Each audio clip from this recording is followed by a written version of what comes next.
केंद्र सरकार ने घोषणा की है कि वो कोरोना महामारी की दूसरी लहर में 80 करोड़ भारतवासियों को अगस्त महीने तक अनाज उपलब्ध कराएगी। साल 2013 में यूपीए सरकार द्वारा फूड सिक्योरिटी अधिनियम तहत चिन्हित गरीबों की समान संख्या है। अब ये सवाल जाहिर है कि साल 2014 में एनडीए की सरकार बनने के बाद देश में गरीबी में कोई कमी नहीं आई है। गौर करने वाली बात यह है कि नरेंद्र मोदी के प्रधानमंत्री बनने के बाद से केंद्र ने गरीबी का कोई डेटा ही जारी नहीं किया है। फिर मोदी सरकार इस 80 करोड़ के आंकड़े तक कैसे पहुंच गई? सरकार ने 2017-18 में हाउस होल्ड डाटा के सर्वे की प्रामाणिकता पर सवाल उठाते हुए रिपोर्ट जारी करने से इनकार कर दिया था। विश्व बैंक ने नई report poverty and shared prosperity reversal of Fortune ने विशेष रूप से भारत की गरीबी डेटा की अनुपलब्धि के बारे में चिंता जताई है।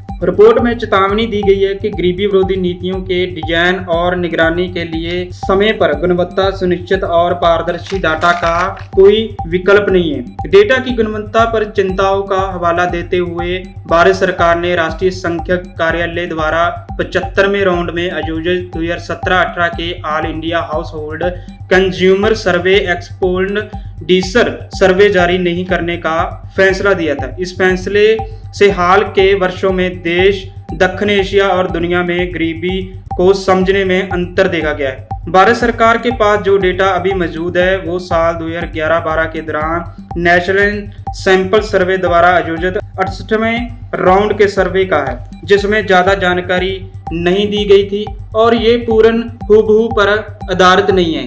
इसके अलावा दूसरा दृष्टिकोण सर्वे टू सर्वे तकनीक पर आधारित होता है। जैसा कि साल 2018 में नेशनल सैंपल सर्वे के 75वें राउंड के तहत गरीबी और साझा समृद्धि रिपोर्ट में समान स्वास्थ्य के लिए सामाजिक उपभोग सर्वेक्षण में इस्तेमाल किए गए। इसके तहत साल 2017 में लोअर नेशनल पॉवर्टी ने 9.9% आंकी गई थी, जिसमें 95% कॉन्फिडेंस इंटरवल 8.1 और 11.3 के बीच है।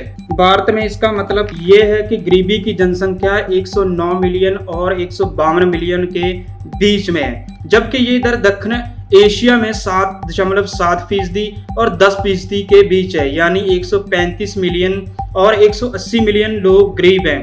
अब सवाल ये है कि नई रिपोर्ट नहीं जारी करने से फर्क क्या पड़ सकता है? अगर सरकार नया सर्वे नहीं करती है और नेट पर आंकड़े जारी नहीं करती है तो लोगों को सरकारी स्कीम का लाभ कैसे दिया जा सकता है? कितने लोगों को मदद की जरूरत है, ये कैसे पता चलेगा? मसलन साल 2011 से 2017 के बीच देश की अर्थव्यवस्था में काफी संरचनात्मक बदलाव आए हैं। इतना ही नहीं, महामारी के बाद से कई रिपोर्ट में ये दावे किए गए हैं कि देश और दुनिया में गरीबी और भी ज्यादा बढ़ी है।